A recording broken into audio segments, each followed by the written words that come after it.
Alright, good morning sa tanan. This is Cornerstone Believers Radio Program. Kini karon si Evangelist Mav o kuyog nako sa makanunay si Dr. Faulkner. Maayong buntag sa tanan natong mga suking tigpaminaw. Hope everybody right now is doing well, no? And of course, I'd like to greet tanan natong mga watchers for this morning.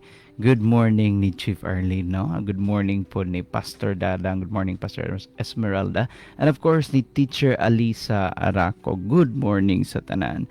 Do not forget to butang yung mga comment sections, yung mga reactions, yung siguro your thoughts inside sa ato ang devotional karon so that we would also know that you are attentively listening and we want to also to hear from you, no? And I'd like to invite all of you to follow our YouTube channel. It's Music Generation Official. And of course, if you want to stream all our music na sa Spotify, Apple Music, we are also available in YouTube Music. And if you want to download or buy the songs na siya sa iTunes, you could have a copy of the song through iTunes. And ayaw kalimot following our Facebook channels na natay Music Generation, naabot CB Church Connect, Unworldly Thoughts, and of course, Sips of Scriptures. Good morning. Good morning, Ibon Ma'am. Morning, Dr. Faulkner. Ang puta sa to ang pagdawat sa mensahe sa Dios. Among langit noon ug mahigugmaon nga amahan, nining sa iyong kabuntagon among ikalipay nga nakamata kami nga dunay bag-ong kusog, paglaom o giya gikan kanimo, especially from your Holy Word, from the Holy Bible. And we ask your guidance, your truth, imuhang kamatuoran nga mag-abli ka namo, magtultol ka namo sa dalan, sa kagawasan, dalan sa kadaugan, dalan sa kalipay, dalan sa kinabuhi nga successful o puno sa imong pabor. Salamat nga wala ka magkulang kanamo sa pagtudlo, sa pagbadlong, sa pagsaway o sa pagmatuto. Pasabta kami upo na sa kalipay ang tanan nga naglantaw na tanang viewers, tanan nga namati ni sa tibuok kalibutan, sa radio man or sa Facebook, sa Meta. Among kalipay amahan ng imuhang presence, ng imong spirit na magatabang na mo karon. Dili lamang din sa station, sa radio station kami sinati sa imo ang trabaho, sa demonstration sa imong power, but ang tanan nga nagadawat nini nga mahinangpon gayud, makasinati gayud sa imong spirito, makasinati gayud sa transformative power kaniya mo ang pangayo kanimo. Salamat usab sa pagpadayon nimo sa disclose sa tanan nga mga corruption, sa tanan nga mga corrupt nga mga officials and government employees sa Pilipinas. Amo kanang gituktok amahan ng imong kasing-kasing walay usa amahan nga nagbinuang nga dili manubag, himo accountable ang tanan tungod kay sayod kami nga gihugman nimo ang mga Pilipino. Kay tanan among gipangayo kanimo in Jesus Christ's name and by the power of the Spirit of holiness. Amen. Sige. Nanatay man Mav, welcome sa ato ang bagong chapter. Chapter 8 sa Book of Exodus. Tinad. Verse 1 to verse 15. Baliw sa kubasa Evangelist Mav sa English. Taas-taas ni siya pero ato lang masawon sa English usa. Alright. No, NLT version. Then the Lord said to Moses, "Go back to Pharaoh and announce to him, this is what the Lord says. Let my people go so they can worship me. If you refuse to let them go, I will send a plague of frogs across your entire land. The Nile River will swarm with frogs. They will come up out of the river and into your palace, even into your bedroom and onto your bed. They will enter the houses of your officials and your people. They will even jump into your ovens and kneading bowls. Frogs will jump on you, your people, and all your officials." Then the Lord said to Moses, "Tell Aaron, raise the staff in your hand over all the rivers, canals, and ponds of Egypt, and bring up frogs over all the land. So Aaron raised his hand over the waters of Egypt, and the frogs came up and covered the whole land. But the magicians were able to do the same thing with their magic. They too caused frogs to come up on the land of Egypt. Then Pharaoh summoned Moses and Aaron and begged, "Plead with the Lord to take the frogs away from me and my people. I will let your people go, so they can offer sacrifices to the Lord." "You set the time," Moses replied. "Tell me when you want me to pray for you, your officials, and your people. Then you and your houses will be rid of the frogs. They will remain only in the Nile River." "Do it tomorrow," Pharaoh said. "All right," Moses replied. "It will be as you have said. Then you will know that there is no one like the Lord our God. The frogs will leave you and your houses, your officials and your people. They will remain only in the Nile River." So Moses and Aaron left Pharaoh's palace, and Moses cried out to the Lord about the frogs he had inflicted on Pharaoh. And the Lord did just what Moses had predicted. The frogs in the houses, the courtyards, and the field all died. The Egyptians piled them into great heaps, and a terrible stench filled the land. But when Pharaoh saw the relief had come, he became stubborn. He refused to listen to Moses and Aaron, just as the Lord had predicted. Sa Cebuano, Evangelist Mav, medyo taas-taas mo din mong gibasa kayo na. Nabasa sa Cebuano. Unya ang Ginoo mingon kang Moises, adto ang hari sa Ehipto og ingna siya. Mao kini ang giingon sa Ginoo. Palakta ang akong katawhan aron mag-alagad sila kanako. Kung dili mo sila palakton, kastiguhon ko ang imong nasod pinaagig mga baki. Baki. Mga baki. Ang suba sa Nilo mapuno sa mga baki. Ug manulod sila sa imong palasyo ug sa imong lawak higdaanan. Ug manungtong sa imong katri. Manulod sila sa mga balay sa imong mga opisyal. Ug katawhan ug bisan pagani sa imong abuhan ug sa imong lutuanan ug pan. Luksuan kanila ingon man ang imong katawhan ug mga opisyal. Ang Ginoo mingon kang Moises, sultihi si Aaron, iisa ang imong sungkod ibabaw sa mga suba, mga kanal ug mga limaw ug patunghaa sa yuta sa Ehipto ang mga baki. Busa giisa ni Aaron ang iyang kamot ibabaw sa katubigan ug nanungha ang mga baki ug milukop sa yuta. Apan pinaagi sa mga salamangka, nagpatungha usab ang mga salamangkiro ug mga baki. Unya gipatawag sa hari si Moises ug si Aaron ug giingnan, "Pagampo kamo sa Ginoo nga kuhaon niya ang mga baki ug palakton ko ang inyong katawhan aron maghalad sila ngadto ni Yahweh." Ngadto sa Ginoo. Mingon si Moises sa hari, "Sultihi lamang ako kung kanus-a mo ako paampo alang kanimo ug sa mga opisyal ug sa imong katawhan aron kining mga baki mubiya kaninyo ug sa inyong mga balay ug adto lamang sila sa suba sa Nilo." Ang hari mitubag, "Ugba." Si Moises miingon, "Mahimo kini sumala sa imong gisulti aron masayran mo nga walay laing Dios nga sama ni Yahweh nga among Dios. Ang mga baki mubiya kanimo ug sa imong mga balay ingon man sa imong mga opisyal ug sa imong mga katawhan, sa imong katawan ug adto na lamang sila sa suba." Unya mibiya si Moises ug si Aaron gikan sa hari. Unya nagampo si Moises sa Ginoo mahitungod sa mga baki nga iyang gipadala. Gihimo si Ginoo ang gihangyo ni Moises ug nangamatay ang mga baki nga diha sa mga balay ug sa mga tugkaran niini ingon man kadtong didto sa kaumahan. Dagkong mga pundok sa mga patay nga baki ang nahihipos sa mga Ehiptohanon ug nanimaho ang tibuok nasod. Sa pagkakita sa hari nga maarang-arang na ang ilang kahimtang, nagmagahi na usab siya ug wala na mamati kang Moises ug kang Aaron sama sa gipasidaan sa Ginoo. Evangelist Mav nga to ang title sa mensahe karon, ang dalan nga naarang-arang. The relief road. Road.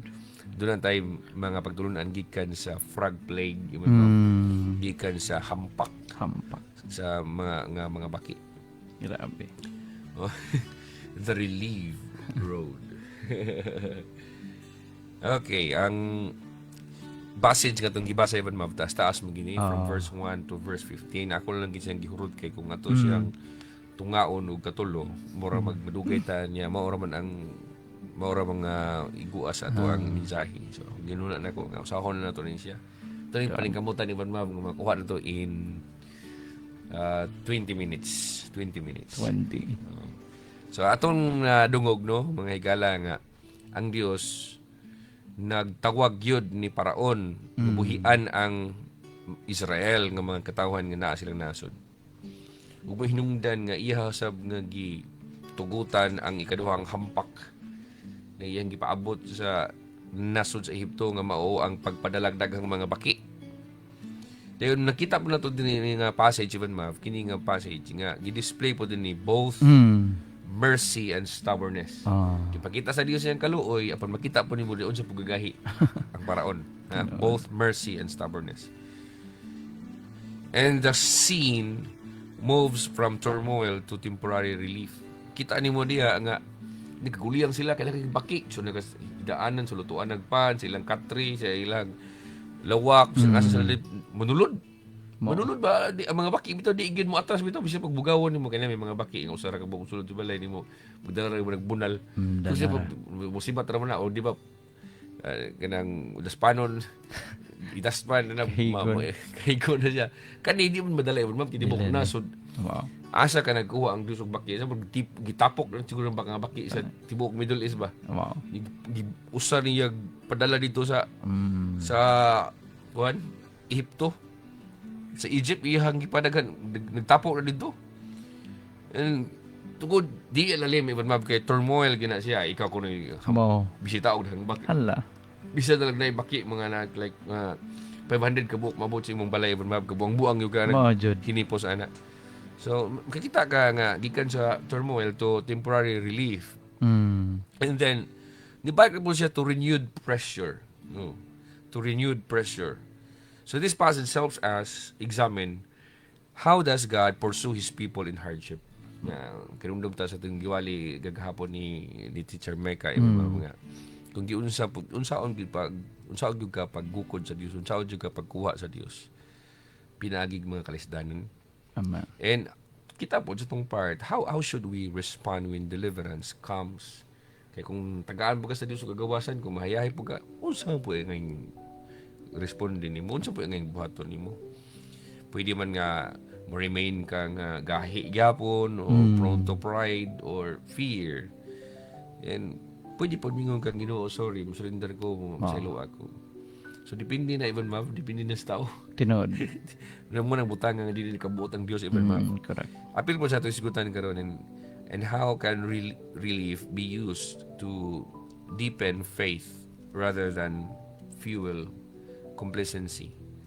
Sa unsang pamaagi nga kung maarang-arang na ang imong kahimtang, dapat unta nga mulalom na ang imong pagtuo kaysa mugara na noon kabingon ka mudala ra dili uwat-uwat ning Ginoo. So doon na tayo tulo ka mga punto sa atong mensahe kabuntagon nga natong pamalandungan. Number 1, God pursues deliverance even when opposition persists. Ang Dios magapadayon siya sa pagpahigawas, paghatag og kagawasan bisan nga ang pagsupak nagpadayon. Kinsa may in this story even in this narrative, kinsa may i-deliverance sa Dios, kinsa may ipagawa sa Dios gikan sa oppression, di ba ang mga Israelites. But ang Paraon, ang hari nila, nagapadayon siya sa iyahang pagsupak. Di gid sa musugod. Ako bisag kawilihan kay ngano man wala ba gud sila kasweldo ni mga tawanan. Nahimo ba nilang machinery? Mao gyud. Nahimo nilang manpower, ha? Nahimo nilang kani mga tawanan, nahimo nilang mga og sa tong panahon ba nahimo nilang mga robots. Nahimo na nilang mga ulipon, mga empleyadong walay sweldo.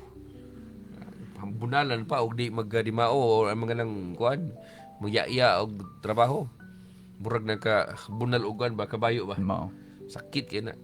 So ang Dios nakadungog siya sa hilak og pagpakitabang sa mga katawhan nga mga Israelita ug himuinungdan nga he acts to release them from bondage. Naningkamot ang Dios nga nilihok siya nga mahigawas gyud gikan sa mga gapos, gikan sa pagkaulipon, and gidemonstrate sa Dios ang iyang compassion and faithfulness even when Pharaoh remains hard-hearted.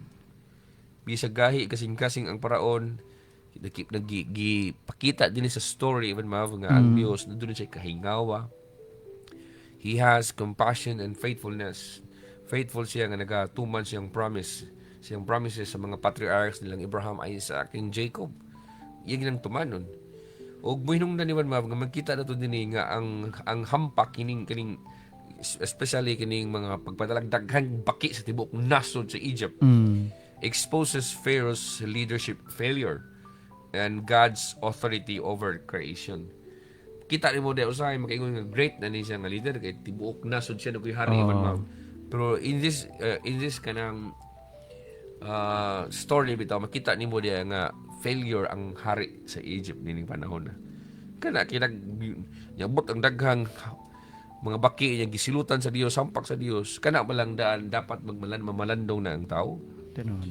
So ang application nini nga point even nini nga punto nini nga mensahe is when you face oppression or difficult circumstances, you can trust that God is paying attention to your suffering and has a plan beyond the immediate discomfort. Kung atubang gani kag mga kasakit, atubang kag gidaog-daog ka, atubang kag difficult nga mga circumstances, dili tungod kay resulta sa imong kabuang, dili consequences sa imong mga sala, kundi gilup ko gidaog-daog lang yung kagod.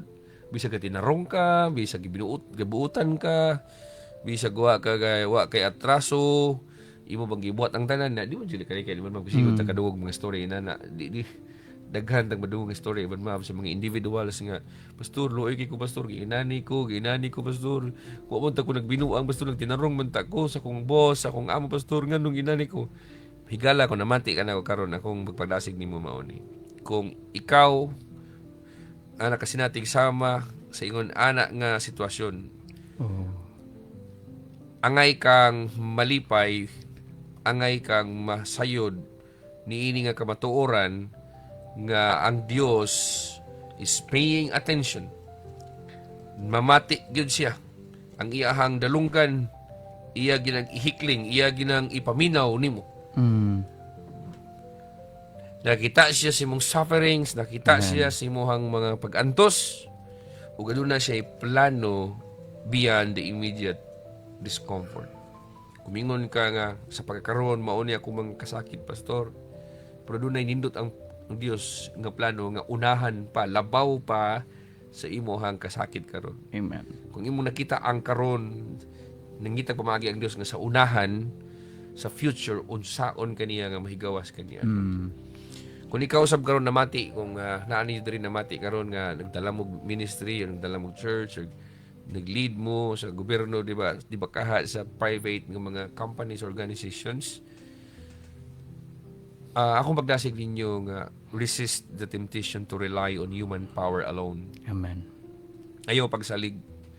Ayaw padala sa tentasyon nga magsalig sa tawanon nga gahum o otoridad nga nadawat nimo kay mo man kasagaran ibon mga dagko nagposisyon tagas nagposisyon dagko na ulo. Mao pod. Ha?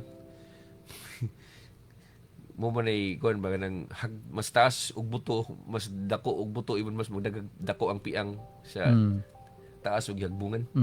Ha? Kung hagbong kag balira pugan, hagbong kag balira pug usa ka ruler 1 foot.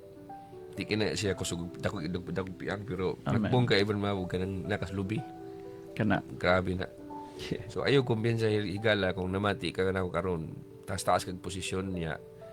Magpagahi ka, kaya salig ka nga gibutaran ka sa mga tao, gibutuhan ka sa mga tao, gi-appoint ka, or unsa man gani, kortahan na ka, ayaw gyud padala niya ng tentasyon. Rather, seek God's direction. Amen. And be ready to act with righteous boldness. Ayaw kasugot nga madala ka sa garbo. Andam hinoon kang mamati o mudawat sa instruction sa Dios. And in personal trials, you should pause to remember that God is at work for liberation. Often through imperfect vessels and delayed timelines. Di mo gud ka hulat ang tao ibon mab kay duha man gud ka factors na ako nakita sa kinabuhi ni Moses ibon mab pa. Sa iyang ministry ang wala mabantay sa mga tao silang panahon kay gusto silang may gawas. Oh. Gusto silang mahawas gikan sa pagdaog-daog paraon. Pero timan ni mayo nga si Moses dili siya perpekto nga Dili. nga alagad sa Ginoo. Inya igaduha pod wala po diha-diha dayon gilihok sa Dios. Doon na gitawag og delayed timelines. So kada bang ikaw nga namati karon kung sige kadungog sa kong wali, kami nga nagwali diri sa hanginan mga imperfect mi nga mga vessels. Yes. Dili mi mga hingpit nga mga tao. Dili mi mga sama si mong ginuna nga kinsang mga bisan mga anghel mo gani makasala pangina sila.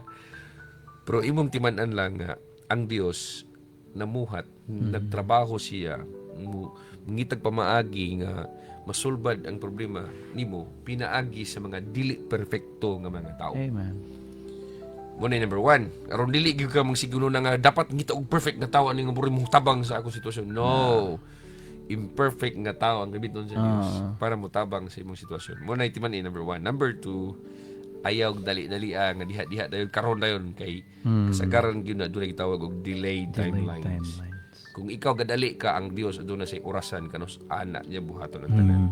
Na kay madugang nila na punto ibon before ta mo proceed sa point number 2. Well, probably I'd just like to kanang echo on the fact nga it's not at all a loss on your end nga let's say you're doing things in the ministry yet you feel nga dili ka perfect or the results are not showing immediately wa din mo nakita ang mga resulta. It doesn't mean nga dili ka epektibo. Hibalo ilang by the story that we have read no from the past no, and of course up until this day involved yun ang ato ang nagyoy involvement sa molding of character, patience kay lagi. Just because you don't see the results immediately doesn't mean that ineffective na po ka. And right now we have kanang kita na to nga naaday tayo gitawag nga delayed timeline. So ayog dali-dali stay true, stay faithful, and just endure, no? Be in obedience with the Lord. Okay, salamat. Now let's proceed to second point. Humility versus hardness. Wow. Humility versus hardness. The response to God's warnings. Kani siyang duha, naraman ang duha? Kaning response to God's warnings, duha ra na, it's either humble ka or magpagahay ka. Duha ra gyud ka edge even mav. Duha ka edge. Humility and hard versus hardness. So unsa may imong response kung doon na hampak ang Dios nimo?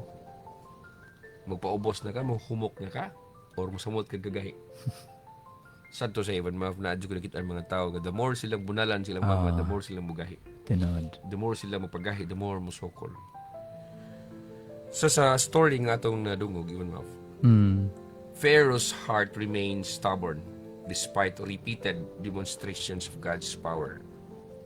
Contrast with those who fear, plead, or respond with shifting loyalties.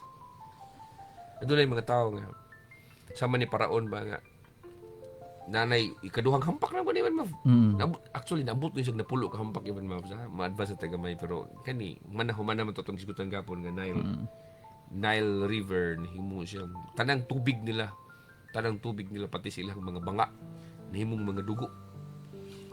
So, the problema sila ito, kaya baho tibok Egypt, and it lasted for 7 days, even ma. 7 ka adlaw to. 7 days. 7 ka adlaw, puro bahua kaysa na. Kano na po, baki na po yung ipadala sa Dios. So, lain na po nga pag-demonstrate sa gahom sa Dios, i-repeat niya ang iyang pag-demonstrate sa lain na po nga mga elements or mga pamaagi.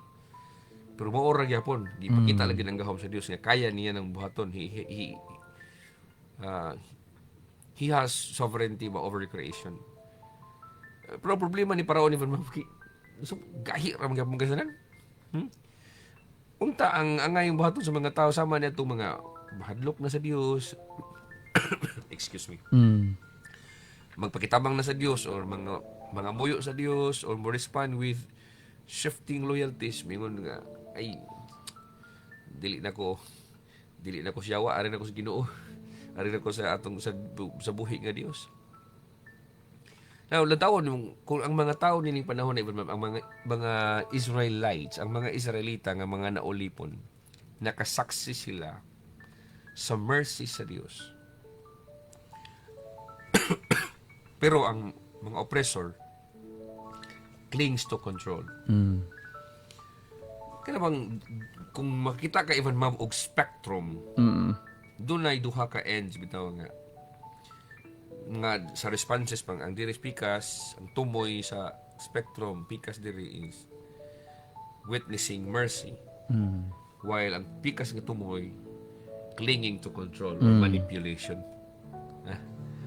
Kay ang nasa pikas mga enslaved people, mga taong naulipon. Ang diri sa pikas sa wala mga taong mooy tig oppressed, tig daog-daog.